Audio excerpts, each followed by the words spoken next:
Był kiedyś taki król, który jak w bajce urodził się w wiejskiej chacie w 1869 roku w zaborze pruskim we wsi Zdrada pod Puckiem. Był synem bezrolnego chłopa. Jako 16-letni młodzieniec wędrował po całym Pomorzu, szukał pracy i mał się przeróżnych zawodów. Był furmanem, sprzedawał rowery, maszyny do szycia. Czytać i pisać nauczył się podobno z książeczki do nabożeństwa swojej matki. Jego wielkim marzeniem było to, żeby Kaszuby stały się częścią Polski. Gdzie mógł, mówił: Kaszuby, trzymujcie za Polską, to jest nasza ojczyzna, a Kaszuby jest naszą matką.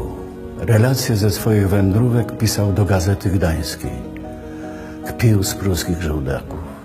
Nie miał litości dla Kaszubów, którzy byli obojętni na Polskę. Sława króla Kaszubów rosła z dnia na dzień. Z frontu I wojny światowej wrócił w 1918 roku.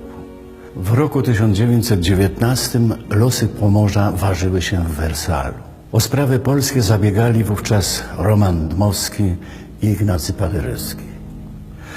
Wtedy pojawił się plan, żeby z Kaszub do Wersalu przyjechało kilku delegatów świadczących o polskości tych ziem. Przez graniczne kordony do Francji udało się przebić tylko Antoniemu Abrahamowi i Tomaszowi Rogali z Kościerzyny. Legenda mówi, że zniecierpliwiony Abraham uderzył wtedy pięścią w stół, przy którym toczyły się obrady i krzyknął: Pomorza to nam ani kusy pur nie odbierze.